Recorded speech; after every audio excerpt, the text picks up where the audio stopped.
केरल में चावल की कीमतों में बहुत बड़ी तेजी आई है। जी हाँ, केरल में चावल की कीमतें अचानक तेजी से बढ़ गई हैं और इसकी वजह है आंध्र प्रदेश, तेलंगाना, कर्नाटक और तमिलनाडु जैसे बड़े चावल उत्पादक राज्यों से सप्लाई में कमी और साथ ही कमजोर बारिश की वजह से इन राज्यों में पैदावार भी कम हुई है। और तीसरा फैक्टर ये है कि श्रीलंका और ऑस्ट्रेलिया जैसे देशों को चावल का निर्यात बढ़ा है, जिसकी वजह से घरेलू बाजार में अवेलेबिलिटी और घट गई है। और नतीजा ये है कि केरल में लगभग हर तरह के चावल के दाम बढ़ गए।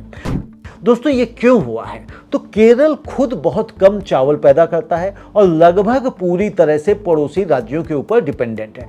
जब उन राज्यों में सप्लाई घटती है, चाहे कमजोर मॉनसून की वजह से हो या फिर प्रोक्योरमेंट में देरी की वजह से, तो सबसे पहला और सबसे तेज असर केरल जैसे उपभोक्ता राज्यों पर पड़ता है। और इसके ऊपर से जब निर्यात मांग बढ़ती है तो व्यापारी घरेलू बाजार से ज़्यादा चावल उठाकर विदेश भेजना पसंद करते हैं, क्योंकि वहाँ बेहतर दाम मिलता है। इससे घरेलू सप्लाई और श्रिंक हो जाती है, सिकुड़ जाती है।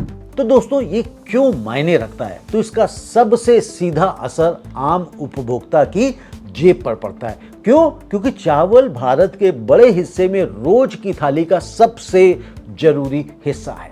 दूसरा, ये महंगाई यानी कि इन्फ्लेशन के आंकड़ों पर भी असर डालता है, क्योंकि फूड इन्फ्लेशन का सीधा कनेक्शन रिजर्व बैंक की ब्याज दर नीति से भी है। और तीसरा, राज्य सरकारों पर दबाव बढ़ता है कि वो कीमतों को काबू में रखने के लिए दखल दें। और चौथा, निर्यातकों के लिए एक अच्छा दौर है, क्योंकि विदेशी मांग बनी हुई है और दाम भी बेहतर मिल रहे हैं। अब इसका दोस्तों रिस्क एंड अपॉर्चुनिटी भी हमें देखना चाहिए। तो रिस्क ये है कि अगर घरेलू कीमतें बहुत ज़्यादा बढ़ी तो सरकार को निर्यात पर पाबंदी लगाने जैसा कदम उठाना पड़ सकता है, जैसा भारत पहले भी कर चुका है। और इससे निर्यातकों को झटका लग सकता है और भारत की साख भी वैश्विक बाजार में प्रभावित हो सकती है, क्योंकि खरीदार देश भारत को एक अस्थिर सप्लायर के तौर पर देखने लगते हैं।